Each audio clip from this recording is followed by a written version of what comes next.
Everything I said in that first episode of Table Talk, you can just throw that out the window because this, this is a beautiful way to read a rule book on a nice sunny day. Birds are chirping, neighbor's dog sometimes barks, and you do have to worry about the birds flying overhead and dropping a package, so it's not perfect, but it's a nice alternative. And we're finally having some nice weather where I live, so I thought I would record this episode outside. Listen, we had just a wonderful response to that first Table Talk episode. Many of you took the time to write a comment response. I want to assure you, I read every single one of them. I recognize with this segment, unlike all the other ones that we do, this is not one I can really take the time to respond to everyone, but I wanted to have some way to respond to you. So I thought I would do maybe a Table Talk episode and then a Table Talk response episode, a talkback episode, where I cherry pick some of the responses I got, share them back with you guys, and then sort of give my reaction to them as well. And I also wanted to mention, I was recently a guest on the Secret Cabal Gaming podcast, episode 41. We talked about this very issue there, as well as a whole bunch of other things, so that's something you might want to check out. So, here's one of the comments that we received from Ben Emerson. He said that he likes to identify the objective of the game. I 100% agree. This is something I want to find out very early on in the rule book. Tell me what it is I'm trying to do, because it gives me a focus for all the other rules that I'm going to read about and why I'm doing them. So that's a great starting point.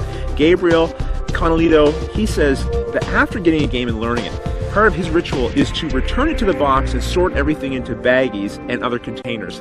I feel like this is almost a great other topic. How do you like to store your games, and how do you like to organize things inside of your game boxes? Because that's what I do too, actually. After I've opened up a box and I usually get the pieces out and learn it, I almost immediately start bagging it up and figuring out how I'm going to sort all those things into the box if it doesn't have a good insert. J Ward 1465 says, read the rules, play, and then read again. I thought that was interesting, because I've done that too. You read the rules, you play, you go back and read a second time. Now, because you have a good sense of the story of the rules from start to finish, then when you read it back again, things that maybe didn't click right away do, because now you understand the context of how everything works.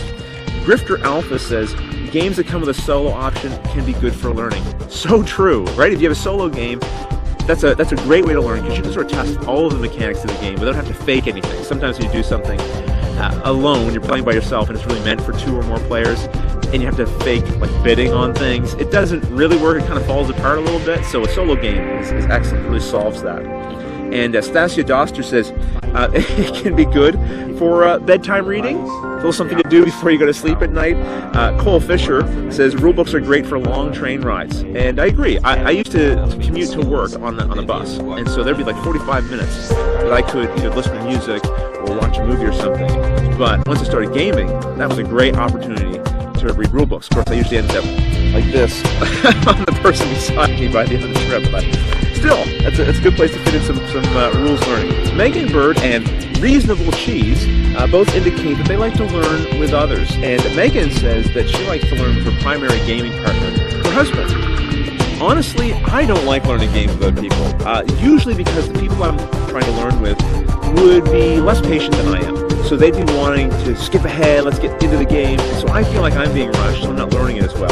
And then I'm probably not going to be able to teach it as well either. But if you've got a gaming partner, especially someone who lives in your house who learns at the same pace you do and has lots of patience, then that's actually a really great way to learn, because you have an extra pair of eyes, someone else to help you figure out what certain things mean and catch the mistakes when they happen.